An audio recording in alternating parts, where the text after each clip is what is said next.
Silakan duduk Bapak Ibu Saudara yang terkasih. Selamat pagi menjelang siang Bapak Ibu sekalian. Puji Tuhan, saya sekali lagi mengucapkan terima kasih atas undangan yang diberikan kepada saya untuk kali pertama ini berdiri di hadapan keluarga besar GBI WTC untuk menyampaikan kebenaran firman Tuhan. By the way, saya sudah mulai dari pagi tadi ibadah jam 7. Bapak Ibu jam 7 tadi masih di kasur kah? Aku sudah berjuang sampai di tempat ini. Dan bersyukur sekali firman Tuhan disambut dengan hangat oleh jemaat di ibadah pertama dan kedua. Saya berharap di ibadah yang ketiga ada ruangan yang besar di hati kita untuk menyambut firman Tuhan. Amen. Amen.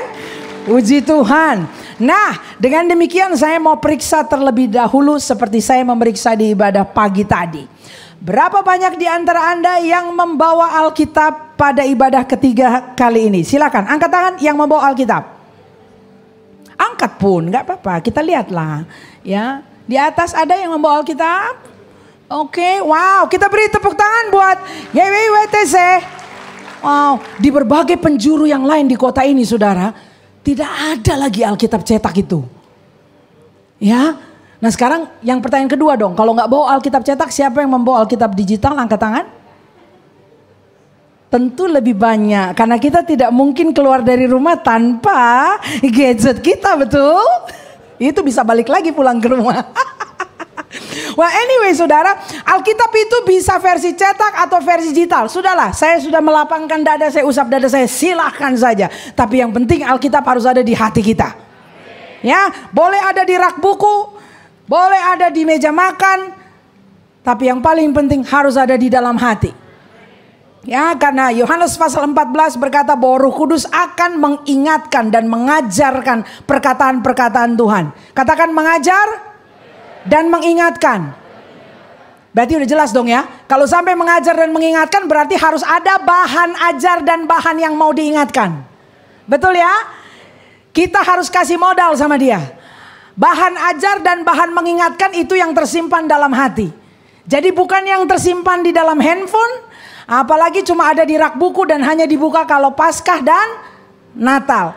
Saya percaya di GBI WTC tidak ada tipe Kristen yang jenis ketiga. Apa tuh ketiga? Kan ada Farisi Saduki toh. Tipe ketiga itu Kristen napas. Natal Paskah.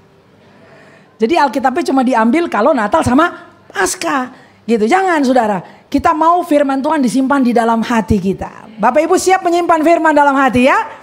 Puji Tuhan. Jadi penting ini, kita perlu akan beraktivitas ya. Mungkin sambil Anda melihat, saya memang mempersiapkan slides karena rupanya visual menolong. Tapi dari slides yang ditampilkan, kalau Bapak Ibu mau mencatat, penting juga silahkan foto, catat, lakukan apa yang bisa dilakukan. Karena memang kita perlu mengulang-ulang firman Tuhan. Ibadah jam 11 ini akan diakhiri dengan makan siang, betul ya? Bukan disediakan di sini, saudara, jangan berharap begitu pun ya kita nih ya. Oh maksudnya hari ini spesial ada makanan di bawah. No. Tapi kan biasa begitu. Jam 11 sudah tinggal habis itu jam makan siang, betul ya? Jadi ini adalah jam-jam berat bagi hamba Tuhan. Karena seringkali yang hadir di ibadah jam 11 itu nyawanya cuma separuh di sini. Separuh lagi di mana? Dimsum, somai, bakmi, kue tiaw, nasi goreng. Ya. Jadi saudara, saya akan berjuang. Tolong doakan hambamu ini supaya dalam perjuangan ini saya berhasil. Ya, jadi sementara Anda mendengar firman Tuhan, coba lakukan apapun supaya bisa konsentrasi. Karena saingan saya adalah somai, dimsum, pisang goreng, itu saingan saya, itu berat sekali itu saingan. Lagi dengar firman Tuhan, lihat, pisang goreng ya. Pisang goreng madu enak sekali nih, kue tiaw gitu. Jadi bukan ulangan pasal 6 nantinya. Jadi coba Anda lakukan, upayakanlah. Senggol kiri kanannya, bilang aku akan bantu kamu. Usahakan, aku tolong kau. Ini kita akan menyeberang bersama-sama. Boleh begitu?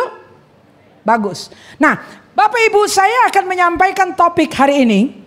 Sesuatu yang sangat dear to my heart, dekat di hati saya. Sebagai seorang yang juga melayani dalam penggembalaan beberapa tahun ini.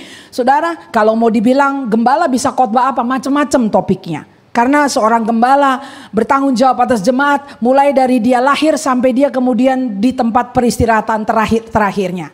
Jadi spektrumnya luas, saudara. Itulah pelayanan penggembalaan.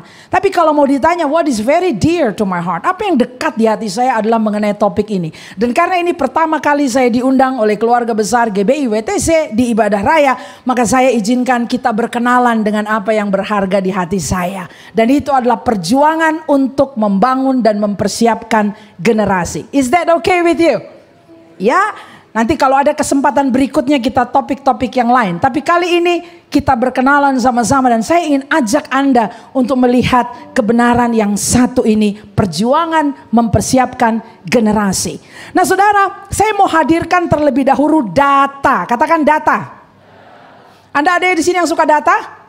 Atau kita sukanya mengalir? Ngeflow. By the way tidak ada ya bahasa ngeflow. Flow itu bahasa Inggris nggak bisa ada awalan nge. Nge itu bukan awalan. Jadi kalau dibilang kamu nge-flow, itu bahasa apa itu jadi-jadian pun, ya. Dan umumnya tidak banyak orang yang suka data, apalagi kita yang karismatik ini, karena kita maunya diurapi dan mengalir dengan kuasa Tuhan. Tapi saudara, ada saatnya kita perlu bercermin dan diperhadapkan dengan data, karena data akan bikin kita nginjek bumi. Data akan bikin kita mengevaluasi. Alkitab berkata, consider your ways. Kitab Hagai berkata begitu. Pertimbangkanlah jalan-jalanmu. Karena dengan data, kita kemudian bisa mengevaluasi apakah kita telah menjadi pengurus Tuhan yang setia atas segala fasilitas, resources, atas segala hal yang Tuhan anugerahkan di tangan kita. Apakah kita telah betul-betul menjadi pengurus yang setia. Katakan pengurus yang setia.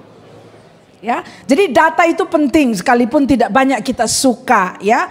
Tapi saya percaya orang-orang yang melakukan data analisis itu juga diurapi oleh Tuhan. Anda yang analisa data, tarik nafas dan ucapkan syukur. Kali ini Anda di endorse. Ya kan seakan-akan orang yang suka data tuh kayak, kamu tuh tidak karismatik. Karena yang karismatik itu tadi nge-flow. Ya, tapi data itu perlu. Nah sekarang kita mau hadirkan data ya. Coba lihat ini. Data ini dihasilkan oleh Bilangan Research Center. Ini adalah lembaga riset Kristen ya. Dan temuan mereka telah dipublikasikan. Anda bisa cek di marketplace untuk bisa memperoleh buku terbitan yang isinya adalah temuan-temuan data riset yang mereka hasilkan. Dan sebagai seseorang yang data oriented, saya membaca temuan-temuan mereka dan kemudian melakukan self-reflection. Ya, saya consider my ways. Saya bercermin. Apakah saya juga telah cermat memperhatikan hal-hal ini? Karena ini adalah data yang dihasilkan dengan menggunakan 4.000 lebih responden dari 42 kota dan kabupaten seluruh Indonesia. Jadi kalau kita melihat metodologi penelitian, ini data yang valid saudara. Ya, dari jumlah respondennya, dari variabel-variabelnya. Wah ini kita memang perlu juga coba mempertimbangkan dan melihat ya. Jadi pagi hari ini katakan saya akan mempertimbangkan jalan-jalan saya.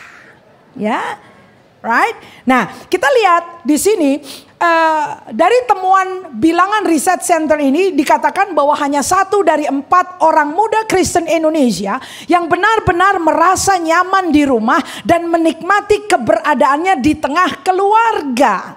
1/4, berarti hanya 25%. That means 75% atau 75% dari anak-anak muda kita. Ini saya katakan kita karena ini data kalangan sendiri, kalangan Kristen.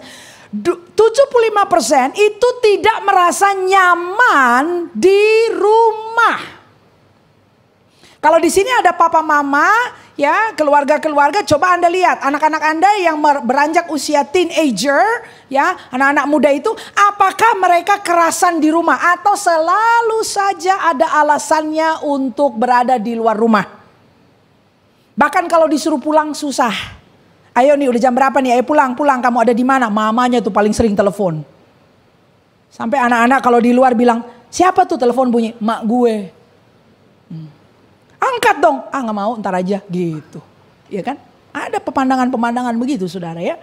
Nah ini ada 75%. Oke, ini menggetarkan jiwa. Kenapa begitu? Karena kan bukankah seharusnya, katakan seharusnya. Ini idealnya saudara. keluarga menjadi safe environment atau menjadi lingkungan yang cukup aman bagi anak-anak muda. Tapi sayangnya temuan di lapangan berkata tidak demikian. So ini loh, antara the ideal condition and the reality ini nggak cocok. So kalau sudah data, temuan dan kondisi lapangan, ya kondisi lapangan dan apa yang diharapkan tidak cocok, so something must happen. Ada apa di tengah-tengah ini sehingga apa yang ideal dan data temuan di lapangan itu tidak selaras. Betul ya Bapak Ibu ya? Ada apa? Nah kalau saya kutip data ini, Bapak Ibu yang ada di WTC di area Tangerang, coba pikir ya, banyak di sini keluarga-keluarga. Saya mau tanya, berapa banyak pasutri hadir pagi hari ini? Coba angkat tangan. Oke, ya approximately 50%, ya banyak sekali pasutri. Yang lajang-lajang, jangan bilang aku kan nggak ada pasangan, tapi kan kamu juga produk dari rumah tangga. Jadi yang lajang-lajang coba tanya, kamu betah nggak di rumah? Kan gitu dong, ya. Yang papa mama bilang, iya anakku kenapa gak pulang-pulang, susah sekali di rumah. Yang lajang bilang, iya emang gue juga gak suka pulang. Kalau bisa jangan pulang-pulang dulu gitu kan. Takut pulang ke rumah juga mungkin ada yang gak suka. Nah itu yang lajang. Jadi kita mau lihat klop gak nih data ini, beneran gak kayak begitu kan gitu ya. Nah berikutnya kita lihat. Hanya 1 dari 3 orang muda Kristen Indonesia, berarti hanya 1/3. Yang benar-benar merasa bebas mengeluarkan pikiran dan perasaannya di rumah. Ya, bebas ngomong, mengutarakan pikiran, lalu juga perasaan. Unek-unek itu bisa diceritakan di rumah, hanya 1/3 saudara. Kalau begitu, 2/3 yang lain, di mana mereka punya outlet, jalur untuk mengeluarkan pikiran perasaan saudara.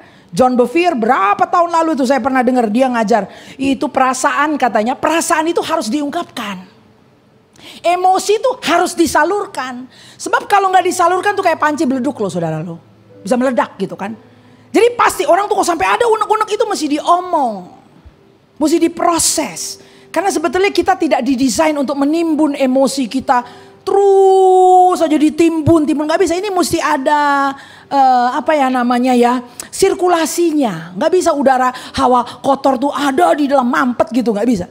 Itu mesti ada jalur keluarnya. Nah, mestinya di rumah dong. Itu kan lingkungan yang aman. Tapi ternyata data riset ini berkata hanya 1/3 yang bisa curhat di rumah, yang bisa ngomong pendapat dan pikirannya di rumah. 2/3 yang lain itu ternyata tidak bisa mengungkapkan pikiran perasaan. Nah kalau memang harus ada outlet, gak heran ya ada banyak sekali anak muda yang kemudian menggunakan media sosial sebagai outlet mereka.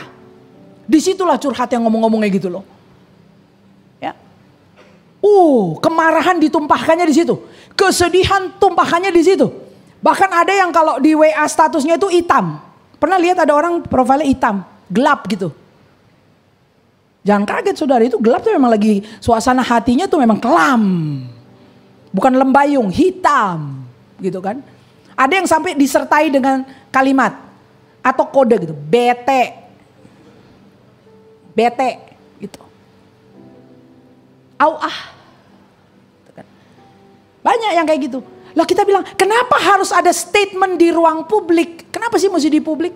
Ya karena di rumah nggak ada yang punya telinga buat denger dia. Ya. Atau bahkan beropini, mengeluarkan pendapat. Itu dalam tatanan-tatanan keluarga, sistem keluarga yang ada figur-figur dominan di rumah. Ya anak bisa gak ada suara, itu jadi sayup-sayup gitu suaranya. Karena di meja makan, di ruang keluarga hanya suara papa yang terdengar. Hanya suara mama yang terdengar dominan. Anak mah udah gak ada hitungan, itu gak dihitung, gak masuk hitungan. Nah saudara, hanya karena dia gak masuk hitungan di rumah gak berarti dia gak punya pikiran loh. Gak berarti dia gak punya perasaan loh. Hanya saja channelnya gak bisa di rumah gitu kan. Berarti di mana?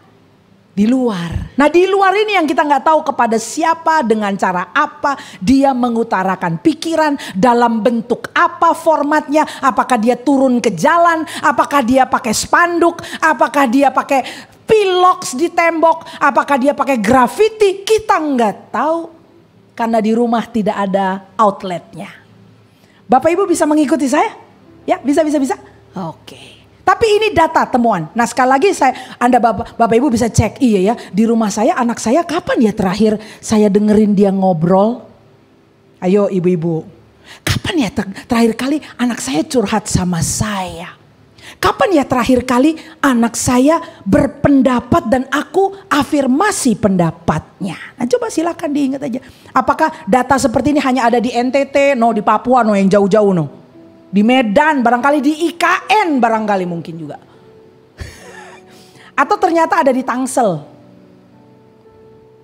Di sini nggak taunya. Nah, silakan cek. Oke. Masih siap dengan data? Kita hadirkan data berikutnya. Di sini data berikutnya mengatakan 1 dari 2 orang muda Kristen Indonesia, 50%, benar-benar merasa ayahnya adalah teladan bagi hidupnya. Dia merasa papa itu teladan saya. Wow, 50%. Para ayah, coba lihat data ini. Kalau begitu 50% yang lain gimana? Tidak merasa bahwa bapaknya adalah teladan. Panutannya. Lah saudara, kalau bapaknya bukan panutan, kira-kira siapa panutannya? Ya, siapa yang jadi role model buat anak Anda? Ini role model ini bisa positif, bisa negatif saudara. Kalau positif ya udahlah, masih ada yang tolong. Tapi kalau sampai dia carilah sosok pria. Nah yang ini nih, contoh gua mau jadi kayak begini. Wow saudara, akan kemana larinya anak kita? Para ayah, saya tadi di kebaktian kedua saya bilang begini. Adalah sebetulnya penghargaan dan trofi yang luar biasa. Kalau satu hari nanti anak laki-laki Anda bisa berkata, kalau aku besar, aku mau kayak papaku. Ya. Dan untuk anak gadis Anda, putri-putri Anda, kalau satu hari dia berkata, aku sih kalau nanti married, aku kalau menikah, aku mau menikah seperti cowok yang kayak papaku. Saudara, ada yang rindu mendengar itu dari anak-anak Anda. Perkataan seperti itu gak bisa dibeli sama emas perak saudara.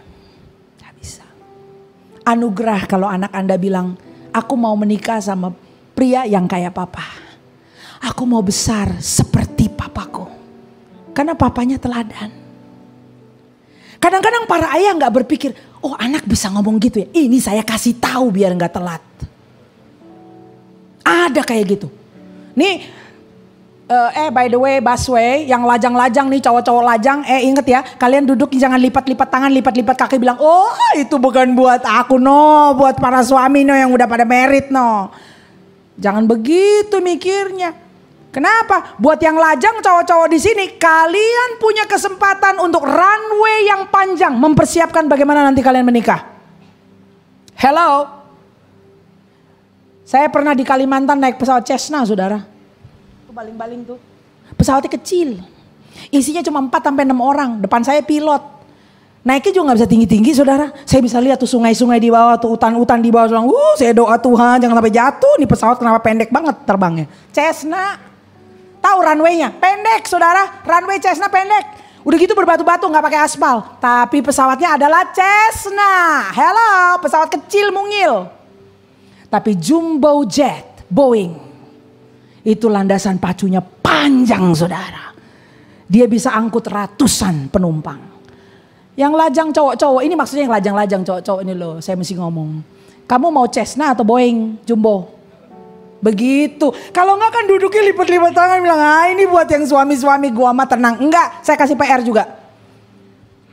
Mau terbang pakai Cessna atau mau pakai jumbo kamu? Supaya apa yang diberitakan ini juga bikin Anda mikir, iya ya, aku mau bawa bini ini banyak istri sama anak nih pakai Cessna atau pakai Boeing.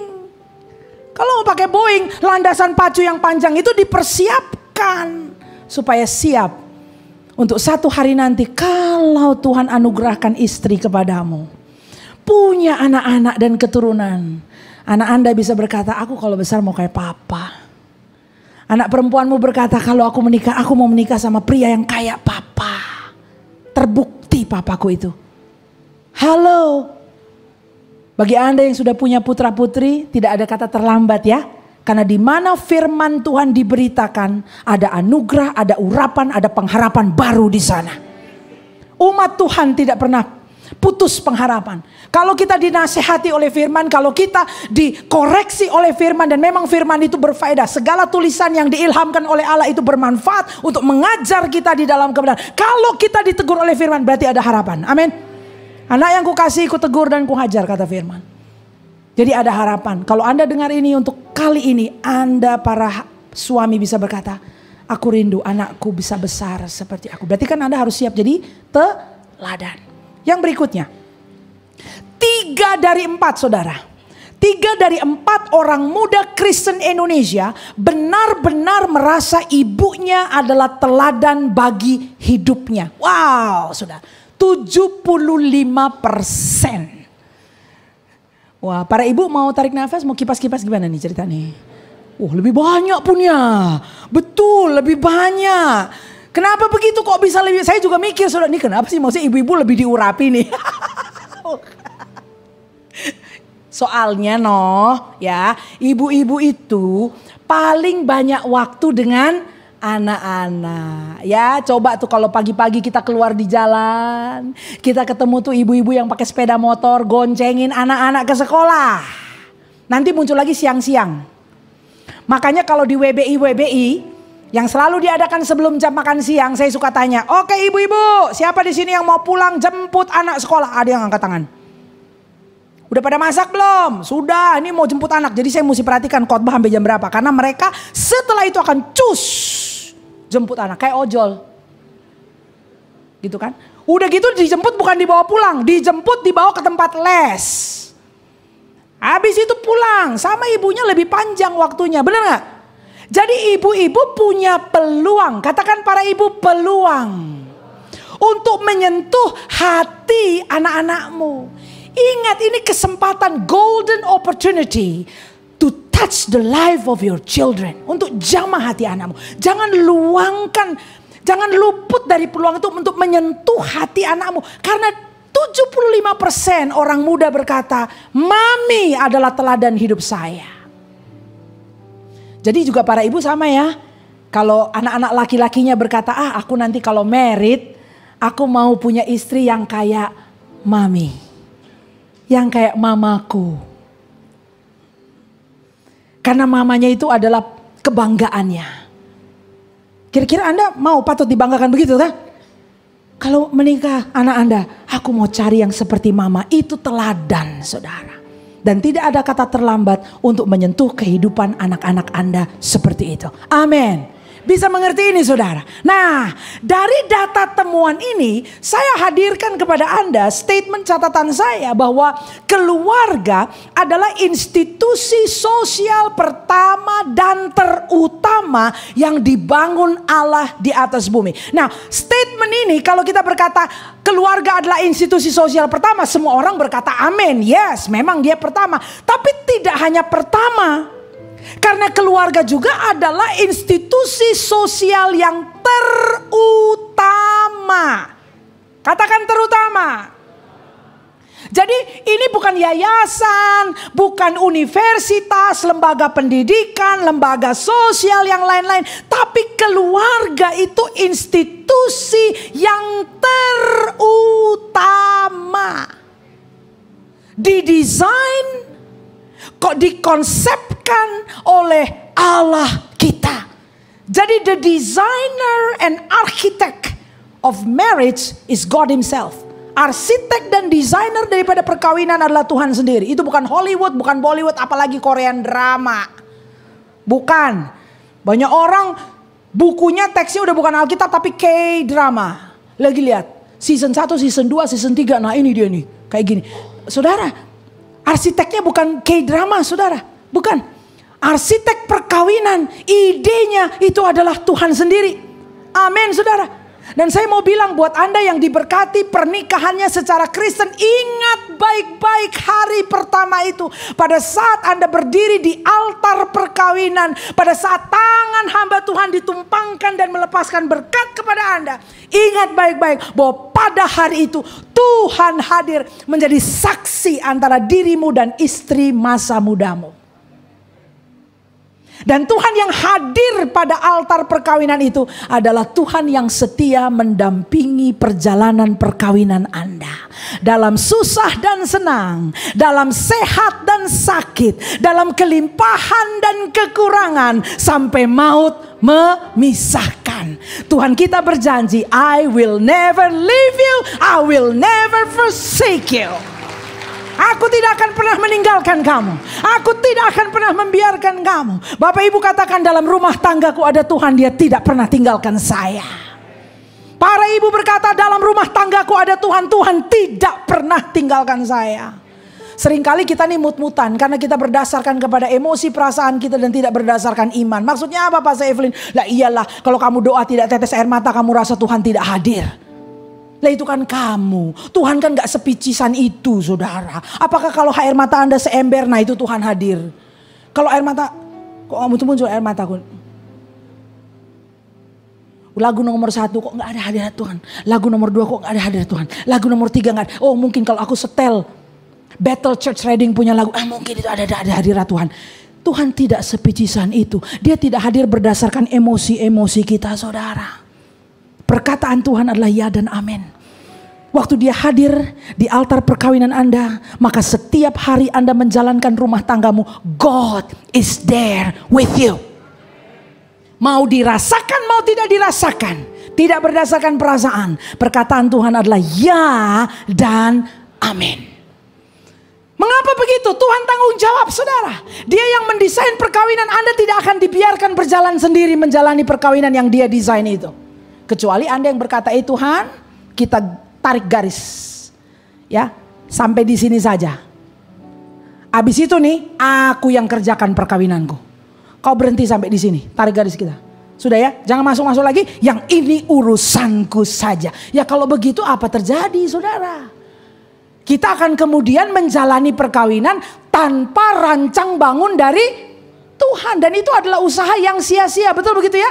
Sia-sialah orang membangun kota kalau tidak ada Tuhan. Sia-sia orang membangun rumah tangga tanpa Tuhan. Yang terjadi bukan rumah tangga, yang terjadi bukan rumah yang kokoh, yang ada adalah gubuk derita.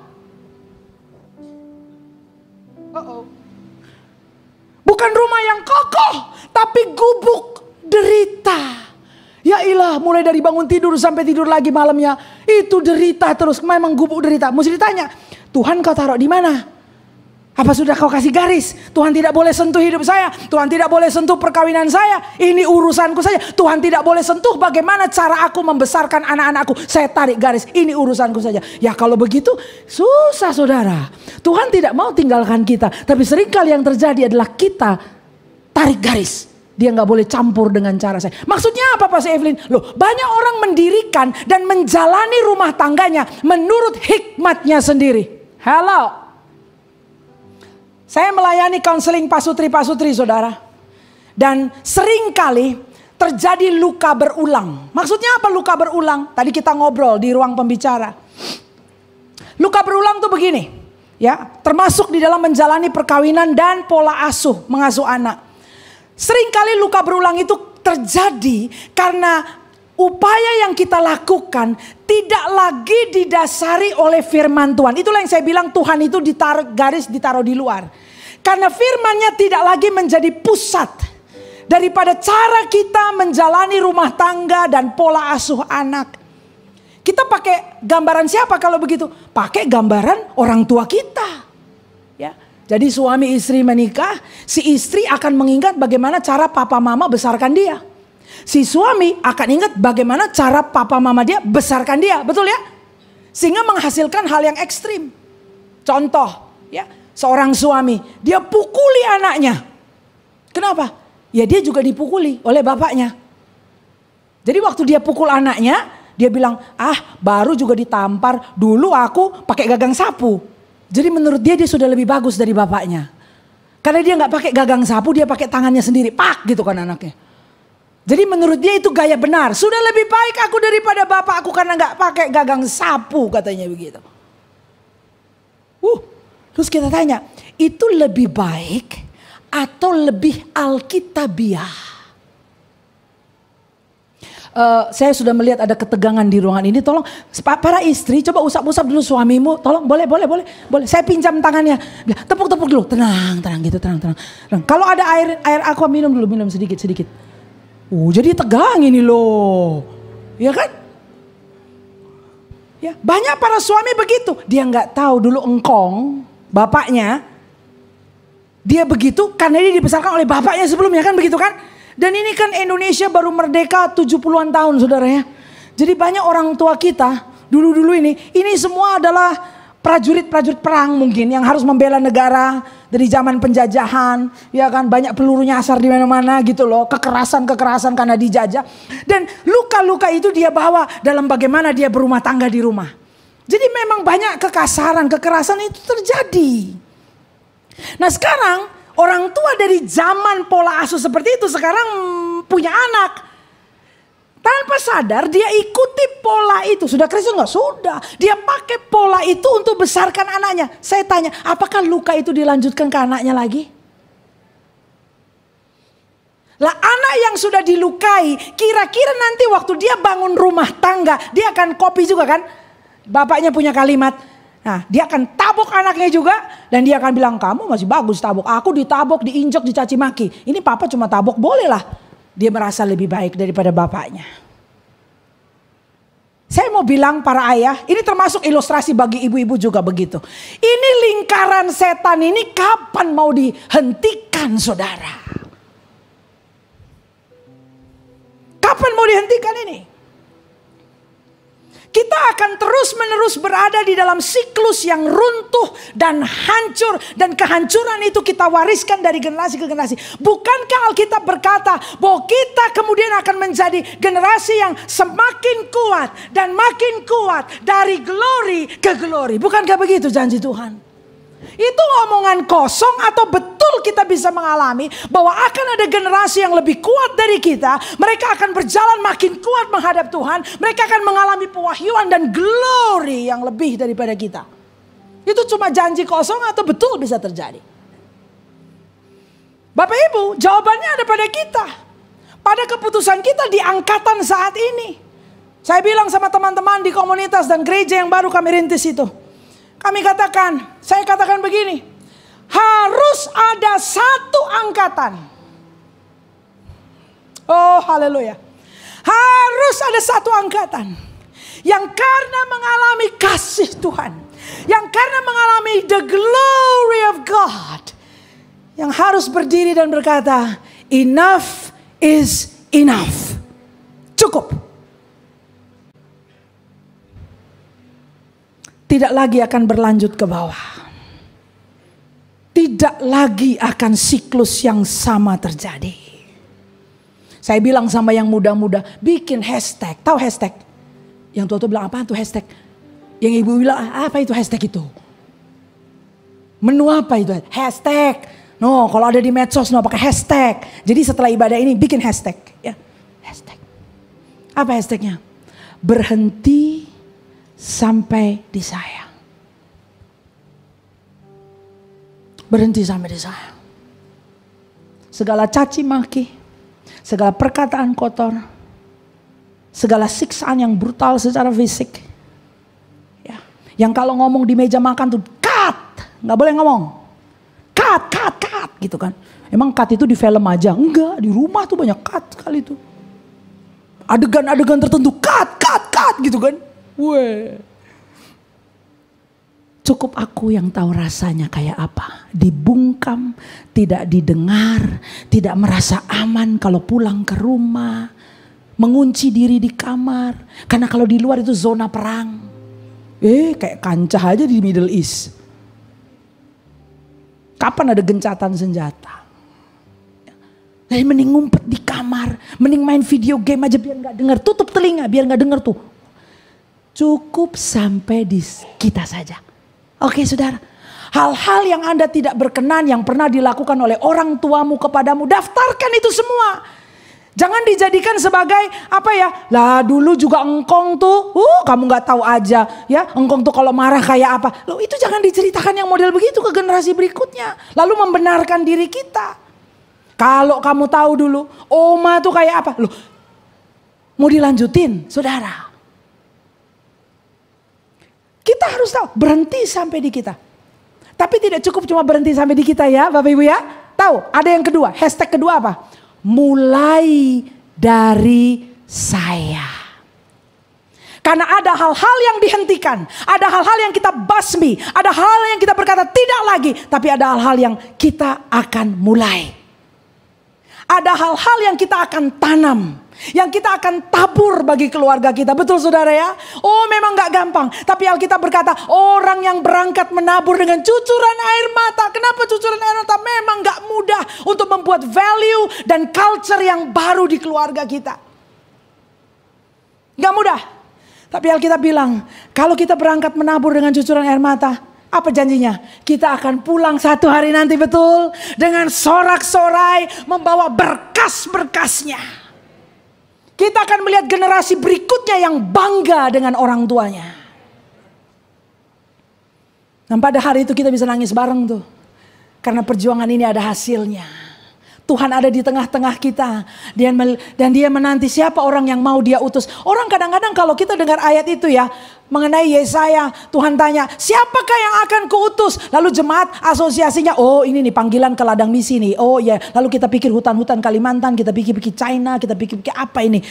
Saudara gak usah jauh-jauh lah pagi inilah. Mungkin ada konteksnya ya. Kalau kita bicara misi. Tapi aku hadir di sini pagi ini untuk berkata. Siapa orang yang Tuhan akan mau utus bagi keluarganya masing-masing. Enggak kemana-mana saudara. In your own home. Di meja makanmu. Di kamar tidur anakmu. Itu ladang misi kita. Nanti kalau yang di situ lulus. Baru kita pikir IKN. Mau jauh-jauh ke IKN. Lo anaknya di rumah masih sebel-sebelan itu loh. Saudara. Kalau di rumah lulus. Karena dibilangkan kamu akan menjadi saksiku di mana dia? Saksi kita jadi saksi pertama-tama di mana katanya? Yerusalem is your own home.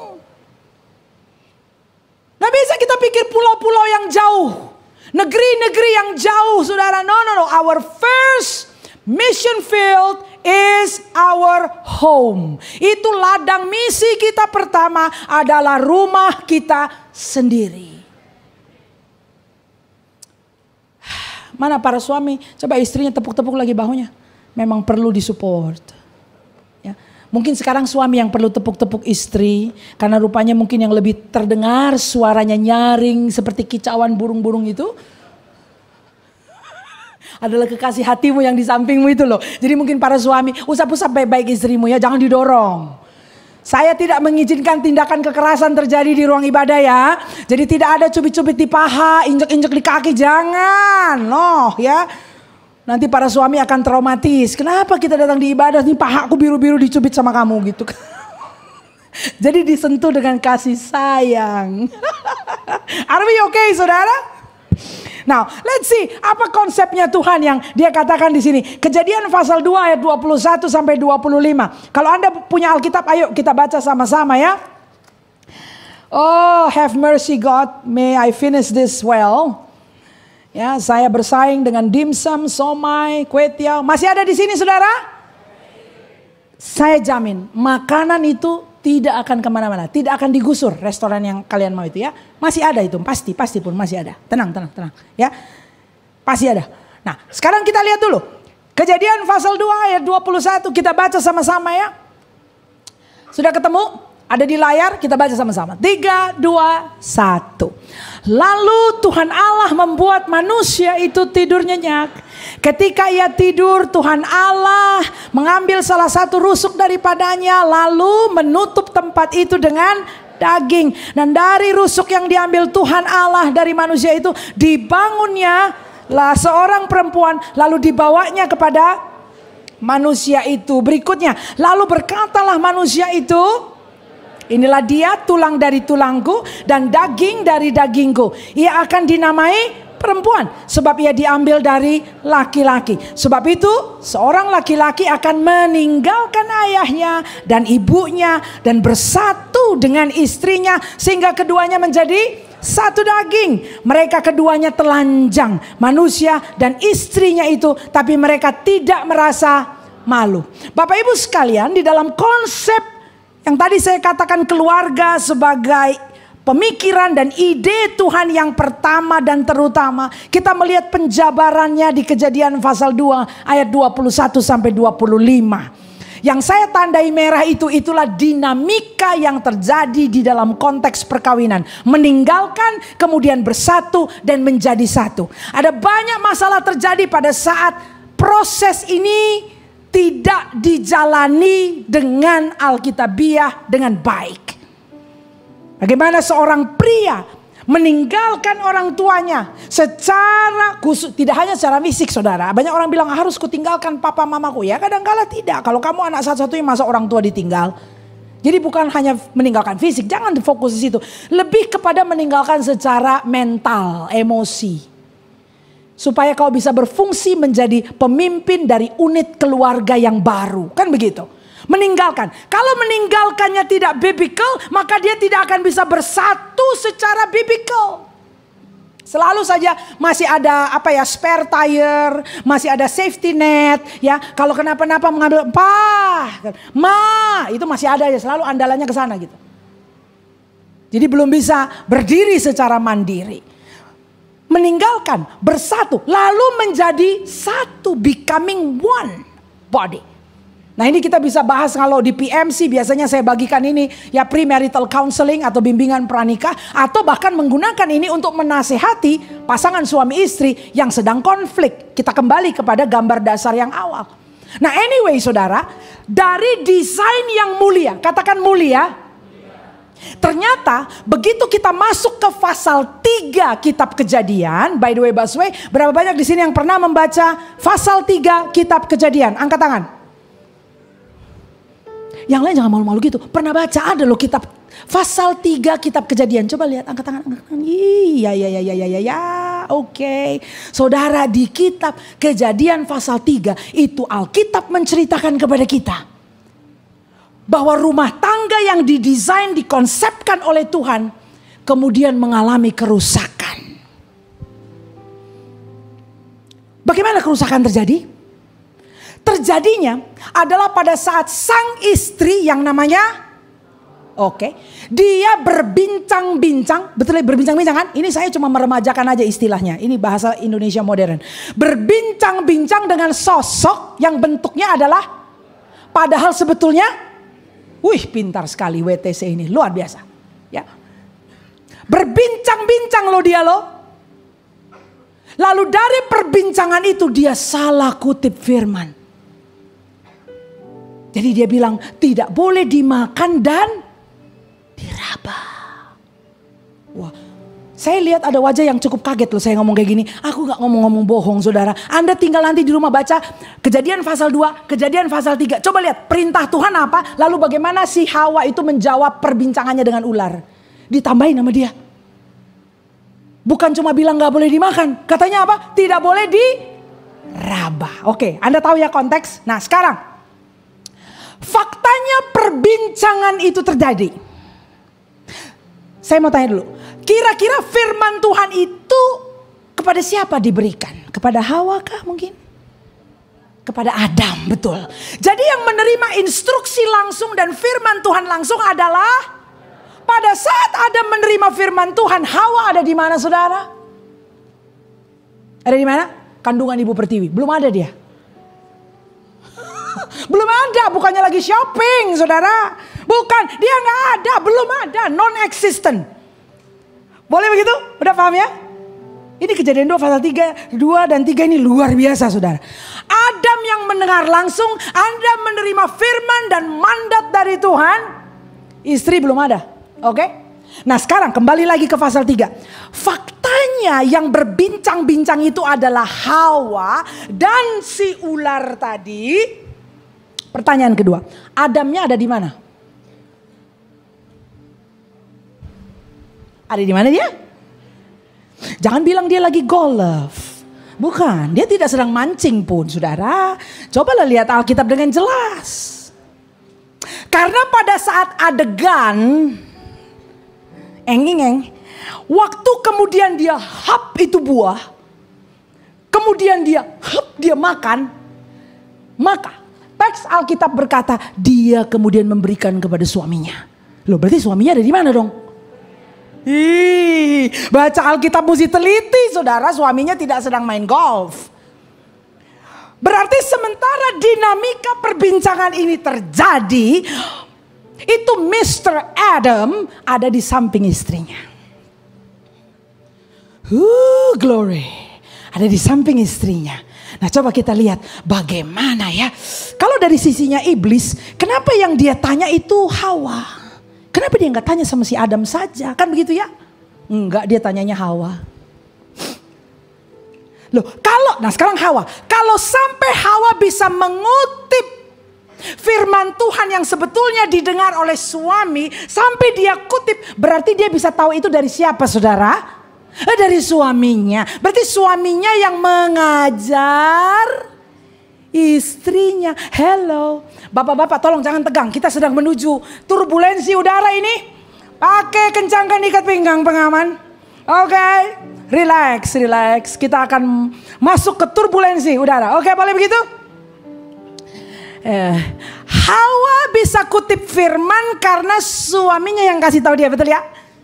Pertanyaan saya, kenapa dia bisa bilang ada raba? Itu siapa yang masukin itu?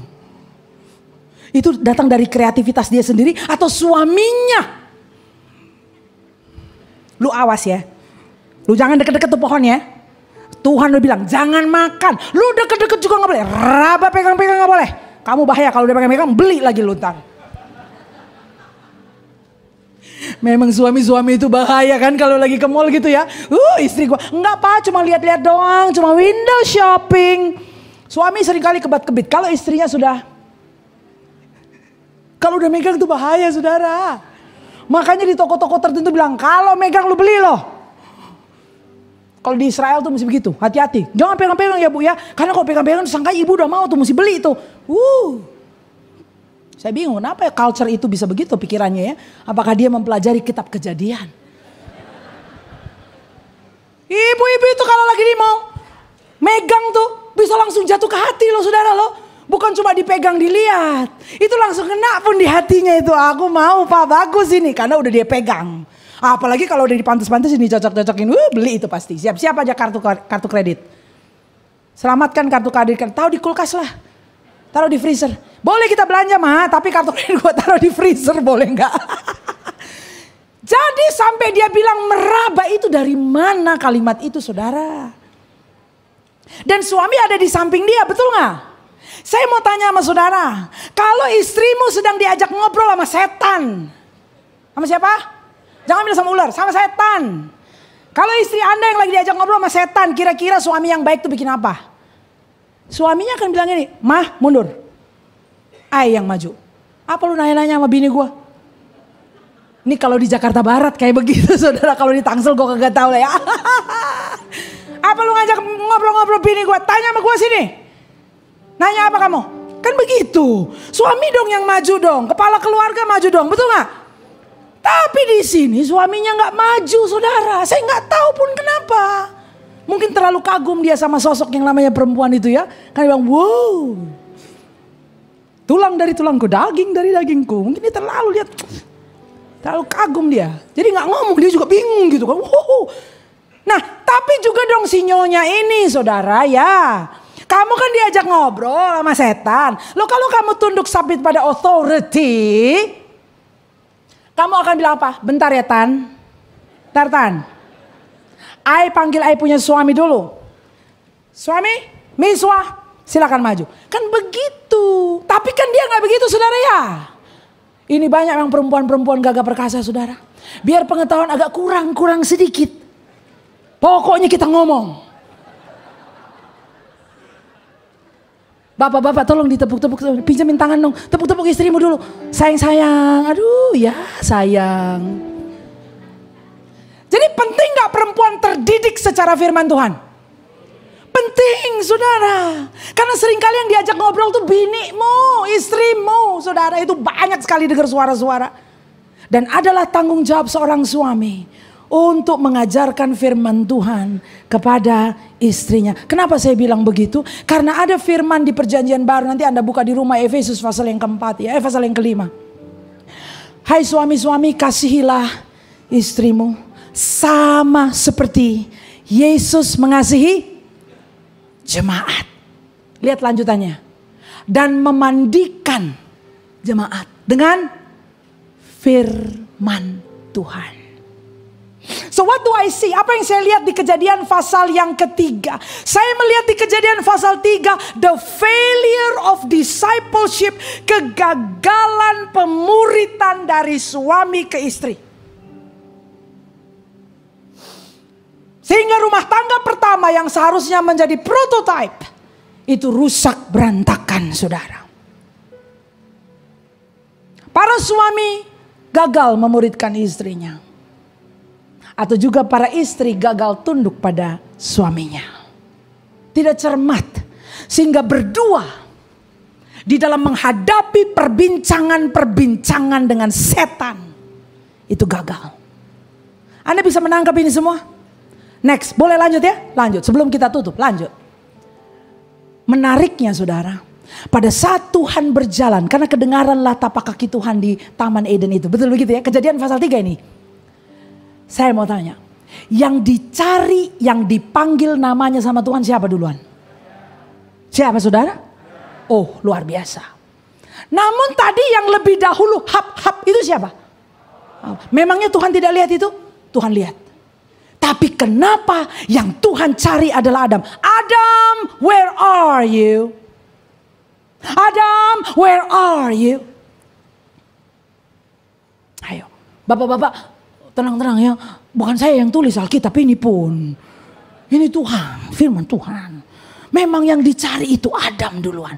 Saya juga pikir kenapa Adam bukan Hawa. Saudara, garis komando dalam rumah tangga memang Tuhan desain seperti itu. Katakan garis komando. Apa yang terjadi di rumah tangga Anda dengan istri dan anak-anak, satu hari nanti yang Tuhan panggil adalah namamu. Para suami. Itulah yang ditetapkan oleh Tuhan. Para ibu tolong ditepuk-tepuk lagi suaminya. Tuhan akan panggil nama suami Anda. Dan minta pertanggungan jawab. Adam, di mana kau?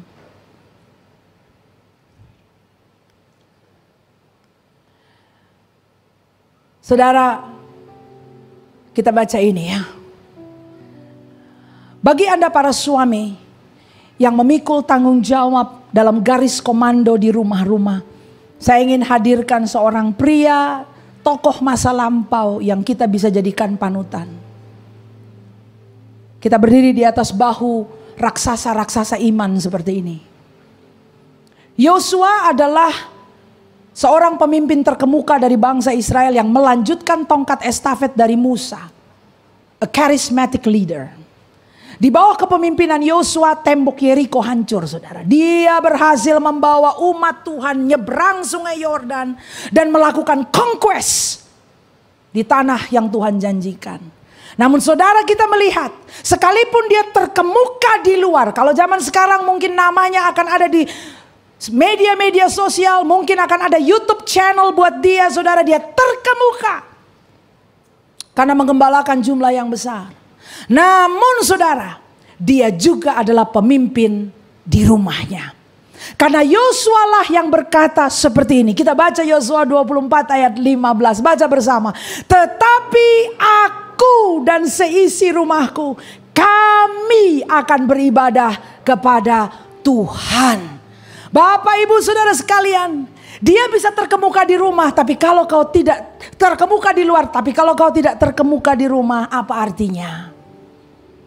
Kau bisa memimpin pasukan yang besar, tapi kalau kau tidak bisa memimpin istri dan anak-anakmu, apa artinya, saudara?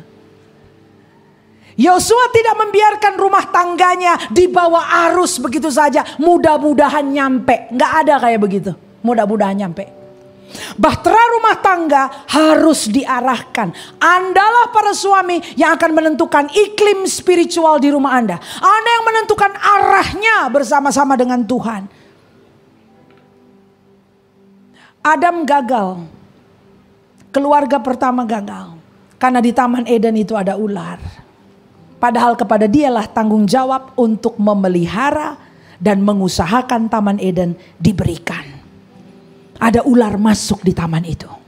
Saudara, kalau ada ular masuk dalam keluarga Anda, kalau ada narkoba, kalau ada seks bebas atau pornografi, kalau ada aliran postmodernism masuk di rumah Anda, I want to tell you, God will ask from you. Tuhan akan tanya kepada Anda. Jadi kalau begitu bagaimana Pastor Evelyn? Well, para suami, para ayah perlu bangkit dan berdiri di pos penjagaannya. Bersama-sama dengan urapan dan anugerah Allah untuk berjaga-jaga atas rumahnya. Ada banyak contoh di Alkitab, I don't have time untuk menguraikannya. Tapi kita tahu ada hamba Tuhan di Alkitab yang namanya Ayub. Yang setiap hari membawa dupa di hadapan Tuhan, mempersembahkan korban di hadapan Tuhan untuk berjaga-jaga atas anak-anaknya, saudara. Seorang ayah bisa berdiri bagi kesejahteraan keluarganya. Kalau ada para ayah yang berkata, tapi Pastor Evelyn, saya tidak fasih lidah untuk bicara bagi istri dan anak-anak saya. Saya tidak tahu bagaimana menguraikan firman Tuhan. Saya tidak tahu bagaimana memimpin mesbah doa penyembahan. Saya tidak tahu bagaimana berdialog apologetika dengan anak-anak saya. Oh saudara, kalau Musa bisa dipimpin Tuhan dalam lidahnya yang patah-patah itu, yang gagap-gagap itu, menurut Anda kira-kira Tuhan bisa urapi Anda tidak? Yes. Tuhan yang menjadi saksi pada saat Anda diberkati di altar perkawinan, bukankah Dia menyertai Anda juga? Seringkali kita tinggalkan pos itu dan lepaskan tongkatnya dan biarkan di situ supaya mudah-mudahan nanti Pak Gembala saja yang muridkan anak-anak saya, atau tim dari gereja anak, atau tim youth yang akan muridkan anak saya. Saudara, waktu kita mengabaikan posisi itu, dalam kekosongan itu berbagai macam hal bisa terjadi. Hari ini faktanya kita bicara hati ke hati seperti ini. Ada harapan bagi keluarga-keluarga Anda. Yang lajang-lajang, ada harapan buat Anda karena landasan pacumu panjang untuk bersiap-siap mengenai hal ini. Jadi mengakhiri apa yang saya sampaikan hari ini, saya mau tanya, berapa banyak di sini para suami, para ayah yang berkata, aku akan berdiri di pos penjagaan itu. Aku tidak akan biarkan ular masuk di keluargaku. Aku akan berdiri dan mengambil tanggung jawab untuk berdiri atas istri dan anak-anakku. Bila itu Anda, saya ajak Anda bangkit berdiri di hadapan Tuhan. Saya mau berdoa bagi para suami, bagi para ayah. Bila istri Anda hadir bersama Anda hari ini, ibu-ibu mari berdiri dengan suami. Taruh tangan di punggungnya.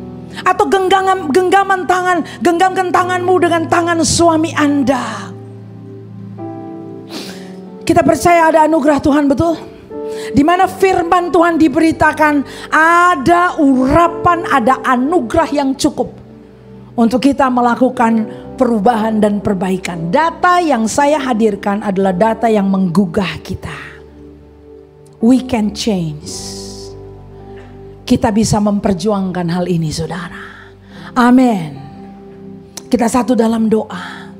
Bapa Surgawi, di hadapanmu aku berdiri bersama para ayah, para suami, yang di samping mereka para istri turut berdiri. Tuhan, di hadirat-Mu kami berperkara dengan Engkau. Data-data yang dihadirkan itu menggugah kami, Tuhan. Membuat kami bercermin. Apakah kondisi yang sama juga terjadi di rumah kami? Bapak Surgawi, Engkau yang menilik hati para suami, para ayah di sini.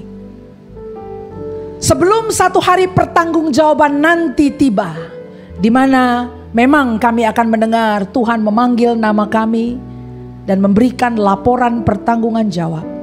Maka hari ini Tuhan, para ayah, para suami ini datang di hadapan-Mu berperkara untuk berbalik dari jalan-jalan mereka yang selama ini mereka jalani. Berbalik di hadapan Tuhan.